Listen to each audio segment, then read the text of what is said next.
Intervalo de aula começando aqui na TV Goiânia Band, também aqui no nosso canal do YouTube. E hoje você acompanha o quadro Grandes Pensadores, traz conhecimento sobre educação jesuítica no Brasil.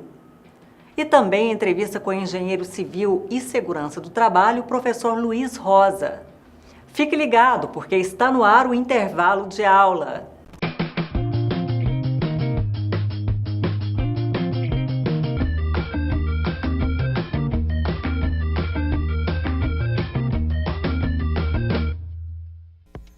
Há mais de 15 anos, a Faculdade Araguaia se dedica a formar pessoas preparadas para o mundo do trabalho e para a vida. Agora, toda a tradição de um ensino de qualidade presencial, também na modalidade à distância. Estude pedagogia ou administração à distância na Faculdade Araguaia de acordo com o seu tempo e o seu ritmo. Aprenda conectado com o conhecimento, a qualidade, a criatividade e a inovação. Faculdade Araguaia, a educação à distância mais próxima de você.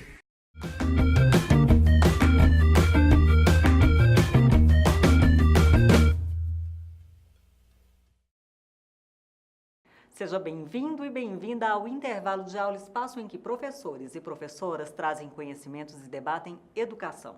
No quadro Grandes Pensadores, conduzido pelo professor Adelmar Araújo, vamos aprender um pouco sobre a história da educação jesuítica no Brasil com o professor Francisco Leal. Olá, eu sou o professor Adelmar Araújo e o quadro Grandes Pensadores hoje conversa com o professor Leal. Professor Leal, que é um estudioso aí dos jesuítas, né? E eu gostaria inicialmente de agradecer pela sua participação aqui conosco e que o senhor começasse por dizer quem são os jesuítas e onde eles surgiram. Um bom dia a todos os telespectadores. Professor Adelmar, é com muita alegria, né, que a gente recebeu esse convite e está aqui junto com vocês. Bom, a gente falar do jesuíta, nós temos que falar do grande homem, Inácio de Loyola. É um espanhol com natureza basca, né? Nasceu em 1591 e ele se tornou, durante sua juventude, toda a juventude, um soldado, né, do reino espanhol. E durante uma das batalhas que ele enfrentou, a Batalha de Pamplona, ele foi ferido gravemente. Houve um ferimento na perna e ele vivia, né, como um jovem normal.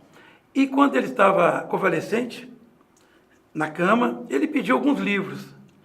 Alguém tem algum livro de um guerreiro, de um outro soldado que tivesse uma história de heróis, que ele queria falar de heróis, e não tinha. E o único livro que tinha, todos que tinha, eram o Evangelho, era Imitação de Cristo.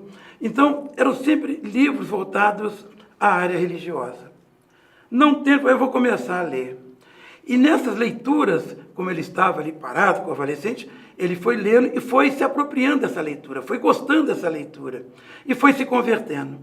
E ali, né, ele vai se converter ao verdadeiro cristão.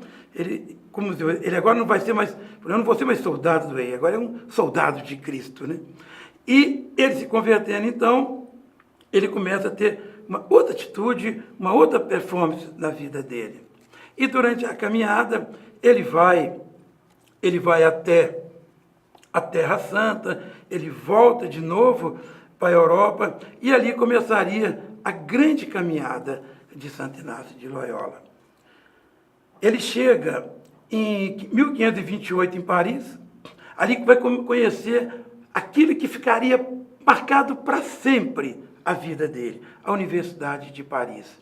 Ali ele vai estudar, ele vai fazer a universidade, ele vai conhecer amigos, e nesse momento ele conhece 6 amigos que eles passam a ser íntimos, assim, de muita amizade, espiritualidade, de muito estudo.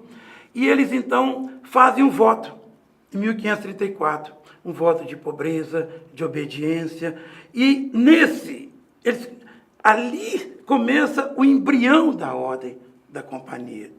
E ali eles começam a fazer trabalho nas comunidades, até que, em 1540, eles vão a Roma e chegam no Papa Paulo III.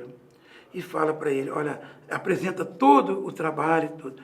E assim, o Papa reconhece a ordem, né, jesuíta em 1540. Então, ele, ao sair da universidade, ele já sai com uma proposta de um estatuto de uma educação? Pode falar assim ou não? Sim, Santo Inácio começa a produzir, nesse contexto, ele começa a escrever o que você está chamando de estatuto, ele começa a escrever as constituições. Três coisas que ele vai fazer. Primeiro, ele já vinha redigindo o chamado os exercícios espirituais, né? Os exercícios espirituais de Santo Inácio. Ele vai escrever as constituições. O que seriam as constituições?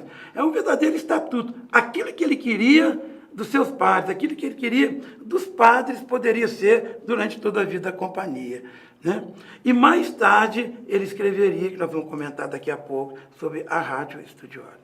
É muito importante, professor Delmar, lembrar por que a universidade. Santo Inácio ele tinha uma clareza muito. Ele entendia que o jesuíta é importante a questão da vida acadêmica, porque era um período do século XVI, era um período de muita superstição.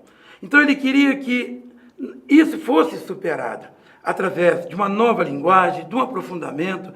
Então ele queria que o padre dele seria muito bem informado e que tivesse uma consistência acadêmica bastante aprofundada. Certo. E em relação ao Brasil, como eles chegaram aqui, eles trouxeram uma educação jesuíta, né? Como que foi? Como que se deu esse processo? Isso é muito importante. Interessante, quando a fundação foi criada, em 1540, e os anos foram passando, 1541, 42, Santo Inácio ele ainda não tinha assim, a ideia da questão de uma escola para pessoal de fora. Para ele, era a formação mesmo interna de padres. Só que em 1543, um dos amigos dele, que se tornou missionário na Índia, São Francisco Xavier, o grande São Francisco Xavier, criou uma escola na cidade de Goa, na Índia. E nessa escola, é muito interessante que nessa escola começam alunos externos, que não precisavam ser padres, mas... E São Francisco escreve para Santo Inácio falando das experiências novas. Aquilo chamou a atenção de Santo Inácio para poder, questão de escola. A partir dali, Inácio se apaixona com esse projeto, né, de educação, e já em 1548, ele funda a primeira escola justamente na Itália, chamado Colégio de Messina, em 1548. Só que foi muito complicado. Por quê? Porque ele colocava dentro dessa escola o chamado modus parisienses. E isso ele entrou em choque com aquela autoridade eclesiástica, porque eles queriam modus itálicos, porque a escola era na Itália. Ele falou, não, mas a paixão de Santo Inácio por Paris, isso povoava o imaginário da ordem, do conhecimento, do saber. Então, isso para Santo Inácio é importante. Mas ele acabou vencendo. Isso em 1548. Um ano depois, em 1549, né, o Papa, o rei Dom João III, convida, vai em Santo Inácio e pergunta se ele tem missionários para vir para o Brasil, para poder desenvolver a educação. Como o jesuíta já vinha com essa experiência de colégio, ele pega e chama Manuel de Nóbrega arrebanha os padres jesuítas e chega aqui no Brasil, em 1549. Certo, eu sei que parece um salto muito grande, mas eu queria saber se há possibilidade de fazer um paralelo entre a educação dos jesuítas com o ensino médio hoje no Brasil. É possível fazer isso? É importante analisar, antes de responder essa sua questão, a gente colocar. Porque quando a gente fala da educação jesuíta, o método pedagógico jesuíta, que a gente chama, um livro belíssimo, eu até trouxe para vocês ver os autores que a gente trabalha, principalmente o padre Leonel França, é entender primeiro o que foi a Ratio Studiorum, porque aí a gente vai entender a lei diretriz. A Ratio Studiorum, ela foi o que a gente chama plano de estudo do jesuíta. As diretrizes que iria reger toda a educação jesuíta na Europa, na Ásia e na América. Então, essas diretrizes, né, que a gente chama de Ratio Studiorum, ela foi muito interessante, porque, professor Delmar, ela durou 50 anos de debate. Ela começou em fins de 48, início de 49, e só foi promulgada em 1599. Para vocês tirarem uma base, em 1563 a primeira parte ficou pronta, aí teve uma nova versão, nova discussão. Eles iriam em todos os colégios jesuítas da Europa, França, Bélgica, toda a Espanha, buscava debate, discussão, como é a questão da base nacional curricular. Quando chegou em 1586, o padre Aquaviva, que era então provincial, ele chegou e falou: a gente parece que está pronto, né? Depois de tantos anos, tinha 30 anos de debate. Ele falou: não, vamos esperar mais um pouco, vamos levar para as bases de novo, para as escolas, vamos continuar mais debate. E aí, depois de 13 anos, em janeiro de 1599, surge a Ratio Studiorum, que seria hoje uma espécie da Lei de Diretriz e Base. E ela vai trabalhar em 3 eixos, né? Administração, a metodologia, entendeu? Administração, a metodologia e a questão curricular, a matriz curricular. Ela traz com ela toda a matriz curricular, tanto da filosofia, da teologia, como também de humanidades, da retórica, da física, da matemática, da astronomia. Então, ela traçava toda uma linha de diretriz e base.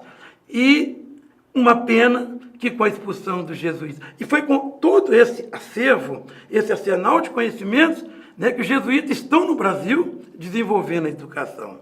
No primeiro momento, importante, eu vou responder a sua pergunta.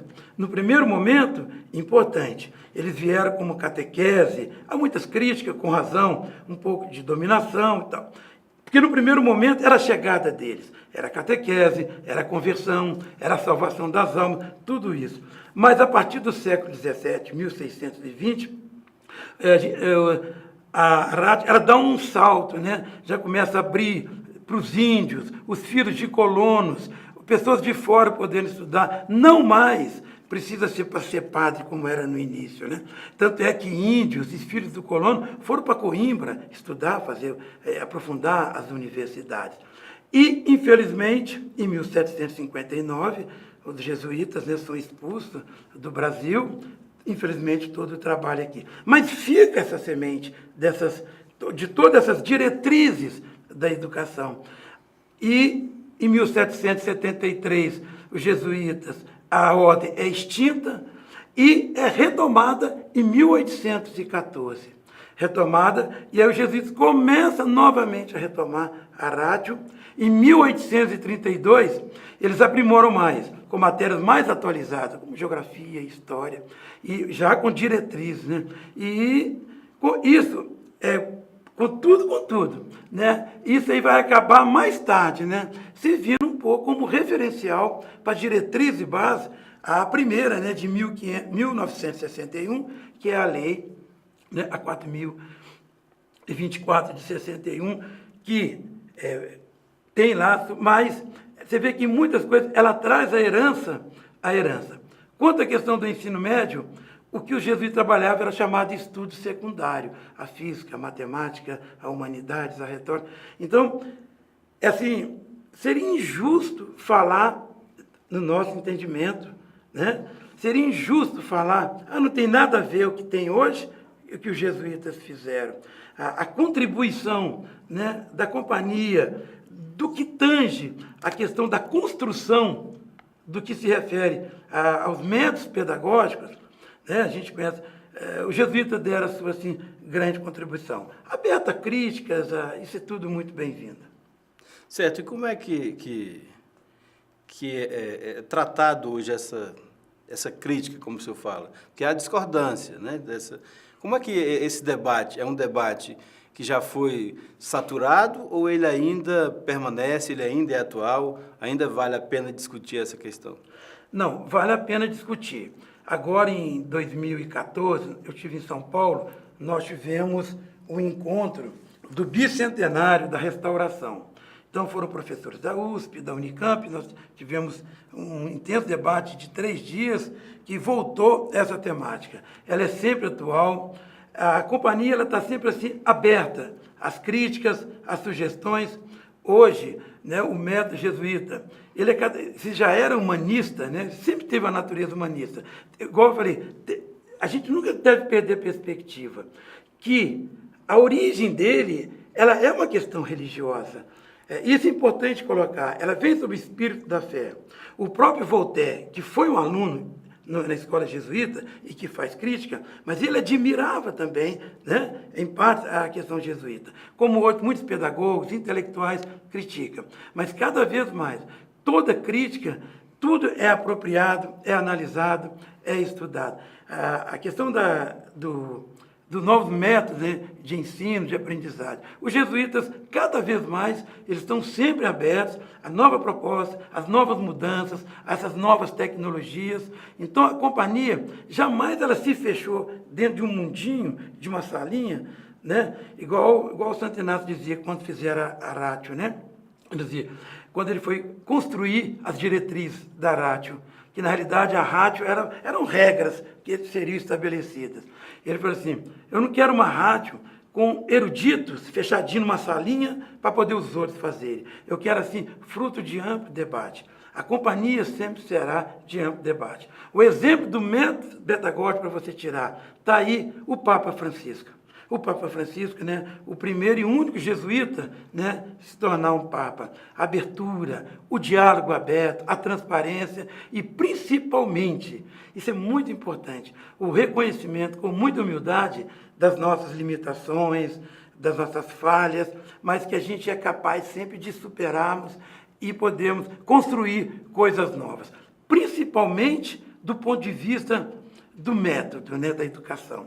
Para nós, os jesuítas, está nas entranhas, nas maiores profundezas das entranhas, a questão da educação. Certo. Aproveitando aí que o senhor falou do Papa Francisco, eu gostaria que o senhor deixasse uma mensagem aos que nos assistem nesse momento, uma mensagem inaciana, né? Olha, o que a gente pode deixar é o seguinte, que todos nós, não só inacianos, toda a companhia de Jesus, os jesuítas, todos queremos construir um país melhor, um mundo melhor, de diálogo, de tolerância, de que tudo que a companhia passou, tudo de intolerância, mesmo com todo o sentimento pombalino anti-jesuíta, né, que nos expulsaram, de tudo, mas que nunca devemos guardar, o Papa tem falado isso, nunca devemos guardar nos nossos corações a mágoa, o rancor, o ódio, mas sempre uma esperança nas palavras do Evangelho, porque o centro da companhia é o Cristo, é o amor do Cristo, é o Evangelho. O Evangelho é a paz, é a fraternidade, é a justiça. É isso que é importante, ainda mais num ano onde nós vamos viver uma polarização política entre grupos, né, que poderá gerar muita intolerância. Nós pedimos o diálogo, a tolerância, que cada um saiba ouvir e escutar, mesmo que não concorde, mas que ouça com carinho e ternura o que o outro quer dizer, com acolhida, com sabedoria. Professor, mais uma vez, muito obrigado pela sua participação e esperamos contar com o senhor em outros momentos. Obrigado. Eu que agradeço o convite. Muito obrigado a todos.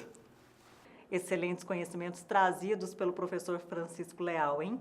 Vale a pena levar para a sala de aula e estimular a reflexão sobre nossa educação atual, não é mesmo? Antes de irmos para os comerciais, veja só que bacana o curso que o jornalista Tancredo Simões está oferecendo pela Central de Cursos da Rede Mega de Comunicação. Olá, é um prazer falar com todos vocês. E principalmente falando sobre a Rede Mega de Comunicação, a sua central de cursos. Nós oferecemos alguns cursos, entre eles destaques para 2. Vou falar da Oficina de TV para crianças e adolescentes. O nosso objetivo é mostrar para a criança de uma forma divertida, de uma forma lúdica, mas profissional, todos os meios para que ela possa trabalhar com a televisão, para que ela possa entender, levar divertimento, que nós sabemos que as crianças, claro, elas gostam muito do que fazem, se divertem, mas acima de tudo são profissionais. Pensando nisso, a Rede Mega de Comunicação, através da sua central de cursos, criou o curso Oficina de TV para Crianças e Adolescentes. Uma linguagem exclusiva, com todo o conteúdo trabalhado, prático, para que crianças possam trabalhar com a televisão.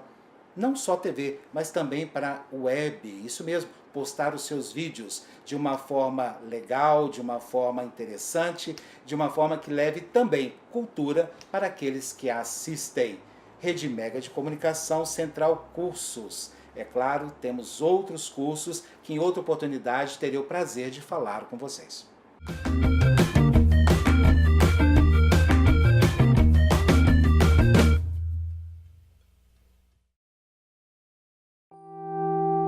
Faça sua escolha valer a pena. Deixe sua marca no mundo. Construa sonhos.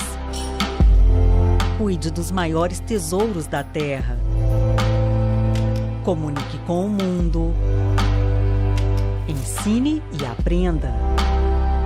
Planeje e conduza resultados. Faculdade Araguaia, cuidando de sua natureza.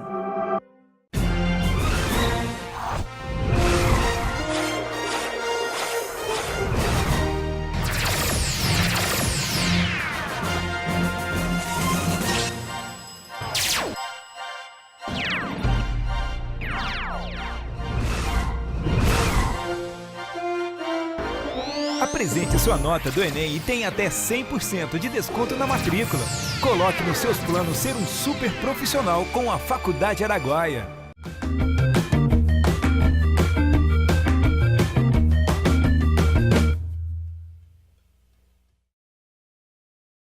Voltamos ao intervalo de aula, onde professoras e professores trazem conhecimentos e debatem educação.